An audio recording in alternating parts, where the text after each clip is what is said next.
name is Nicole, and if you're just joining me on my cancer journey, I'm 48 years old. I've been diagnosed with an adenocarcinoma anal cancer, stage 3. It's considered to be in the lymph node next door to the tumor, so that's why it's stage 3. That was November 28th of last year, and now today I've gone through 23 sessions of radiation and chemotherapy called Xeloda. It's a chemotherapy pill that I take Monday through Friday, the days that I go to radiation, and the days that I'm radiated, I take the pill, and I have the weekends off. So that's pretty nice, because today's Friday, and I'm happy that it's Friday. I have one more session of mitomycin, which is a different type of chemo drug that's IV only.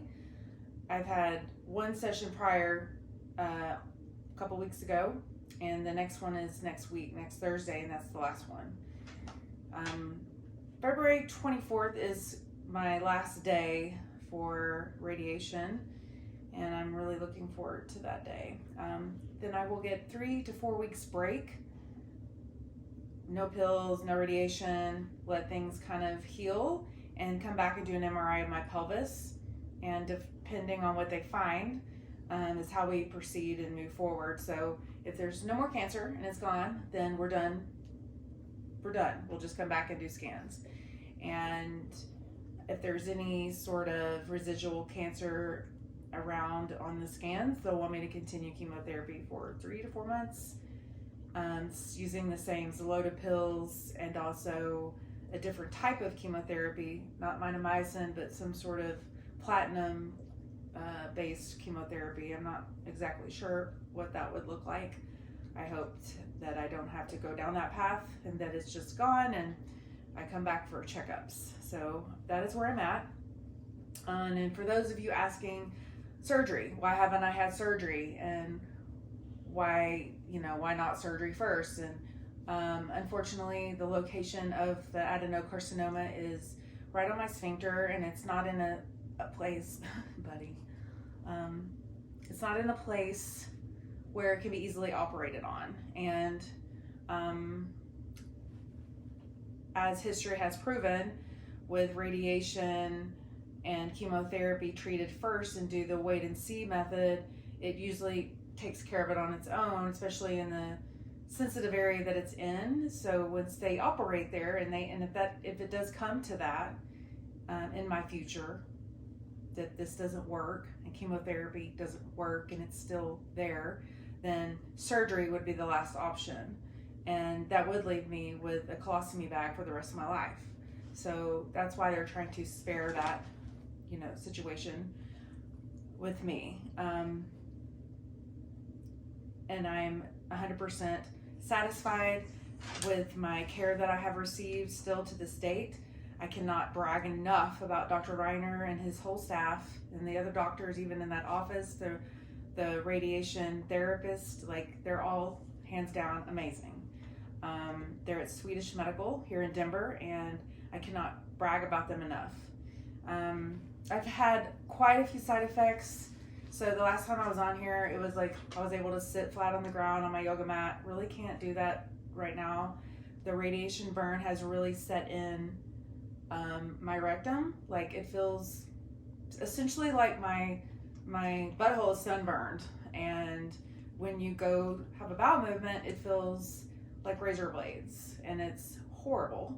But it doesn't last, thankfully. Like, I can get into a tub pretty quickly and calm things down. The bidet, however, does not feel as good as it was before. Even though you started on a slow stream, it still really pisses it off, and it just feels very unhappy. So I've had to alter how I maintain myself in that manner, which is basically, instead of doing the bidet, kind of cleaning myself up as best as I can, very gently, and then getting into the tub and sitting on my knees with the spigot face behind me, and let the water kind of run down and clean myself, because it is very painful. And that seems to help quite a bit. And then I get into the tub and sit in like a salt bath. And then I made notes just so I wouldn't forget, because with, you know, the chemo brain, it's really easy to like forget and get off track sometimes. For me, I noticed that's also a side effect. Cognitive thoughts and stuff have been probably a little bit more of a challenge for me. And so a couple other things that have happened since my side effects. A week ago, I came down with a really bad yeast infection from the steroids that I was on. And that's, you know, to be expected with radiation in the pelvis area. Everything is aggravated. So that was fun. And luckily, my doctor's amazing and gave me diflucan, and I, you know, several pills of it. And I was able to, things are kind of calming down in that way. Then now fast forward a week later today, and I have developed a really horrible a UTI infection, and really bad. Like I've been in pain most of the day. It's finally starting to like calm down, and I was able to call my doctor this morning before I even came in for radiation and told him, hey, I think I have a UTI. It's like hurting really bad when I go to the bathroom, when I try to urinate. It's just horrible. If any of you have had a UTI, you know how bad that is. And then you take in the fact that I have rectum pain, and then I still have residual yeast infection pain. And so everything down there is just like screaming at me.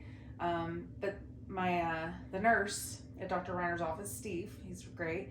He was like, yeah, come on in. We'll take a urine sample and see if you have one and get you on medication ASAP. And I did. Buddy, you're being a little terror. This is my crazy little buddy. He's agitated. He's 17. He's very old, and he's very particular about where he likes to sit. You want to go in here? He's also distracting me. Get in there. Okay. You know, the best way to catch a chihuahua is just with a blanket. Basically, if you ever lose a chihuahua, just put a blanket out there, and then the next thing you know, the chihuahua will be on the blanket. You will find your chihuahua. Okay, moving on. So my gut's still out of whack. So some days most days I'm taking Miralax and Imodium to keep things soft. And it's like, of course, that you can say, what's your diet? What are you doing with your diet? And maybe you can help control it that way. And you can to a point, but the radiation just messes everything up. And, you know, of course, you can avoid certain things that that are irritants or going to aggravate your gut. But when it comes down to it, it almost doesn't matter. It's like, it's just chaos in there. So I stick to trying to eat super healthy and bland and pretty boring. Lots of soups and yogurt and a little bit of breads, sweet potatoes, protein shakes. Just trying to be, keep things chill and not go, no red sauce, no spicy, none of that fun stuff. Like my taste buds are a little bit out of whack. I don't really, I could put a lot of salt on something and I still am like, is there salt on here? Like, that's not good. And I bought a portable bidet. That's also what I wanted to add in. And I meant to grab it so I could show you, but it's a very small little handheld bidet that has a little spigot that can pop in and out, so it's easy to conceal and put in your bag. I mean, it's literally like this big in your bag. And you can carry that with you, like on doctor visits, because there's times where, like, you don't know if you're going to have an accident or not, or if you're going to need to use the restroom, and trying to wipe yourself is just like not an option right now for me. And so it's really nice to have that little portable bidet that I can just use their sink and like put some like warmish water in there and just clean myself up like on the go, because going places is a challenge right now. I do feel like I have a newborn baby carrying all the stuff with me every time I leave the house. Like, you just have to take everything with you. I'm taking like an extra pair of pants, and been wearing those Thinks panties, those period panties, to help with possible accidents that may happen because of the wacky gut. Sometimes a fart's just not a fart. Sometimes it's a loaded fart, and you don't know, and there's no warning. Literally, like, there's no warning. You're like, yeah, that doesn't. What is that? That doesn't feel like a okay. It's like, it's very roll the dice, And I know this is short term, but man, this has been a rough ride. Like, I'm hanging in there, I'm hanging in there. I don't have like much of another option, honestly. But as of like today, my cancer doctor's nurse told me to not take the Xylota pill tonight, because another side effect that I have is the hand and foot disease. They call it a disease, I guess. I don't really know if it's a disease, but the bottoms of my feet are bright red and they hurt. And my hands aren't nearly as bad as my feet. They hurt a little bit, but not like my feet do. And so she asked me not to take this Xylota pill tonight, especially with my UTI that I have, the yeast infection that I have, and then my butt's on fire, to just not take those Xylota pills tonight. I already have the weekend off, and then maybe not take them on Monday. I didn't know that they would tell me to maybe not take them. But she said that my body is screaming at me and needs a little break. So I'm happy to not take them. They're not fun to take them. So the acupuncture too. I want to talk about that real quick. Acupuncture, I went to see Dr. Bondi in Westminster. She seemed to be very reputable, and honestly, she did a fantastic job with the little bit of the 3 times that I did see her. However, I don't want to sit here and talk ugly about anyone as a person. I don't know her to judge her as a person. I only can judge her on my experiences with her in like a business medical setting. And from that standpoint, like, she, knew what she was doing. I did the acupuncture, and I do feel relief from my tailbone. She did cupping on me, and I had scheduled several appointments out, and Monday I had an appointment. I had the really bad yeast infection, right? So I was feeling horrible, did not feel good, felt really sick to my stomach. I wasn't going to be able to make it to acupuncture for my 3:20 in the afternoon appointment. I called her at 8 o'clock on Monday morning to let her know that I was not feeling well and that I was not going to be able to make it. And keep in mind, my copay is $40 when I go because my insurance covers it. Very lucky. She's going to charge me $50 for basically a no-show, like a cancellation charge, more than my copay.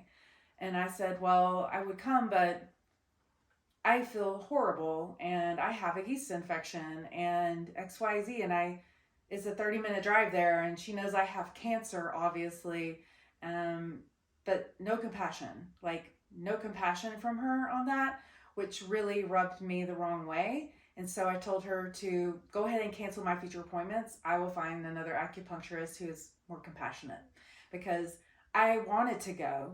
I love acupuncture. And she knew that. I was like bragging on her, like, thank you so much, this is great.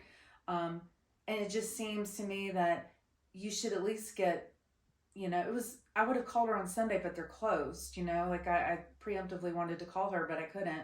And I'm trying to make this, long story short, but I do enjoy acupuncture. I will seek out another person to perform it on me, but it will not be her.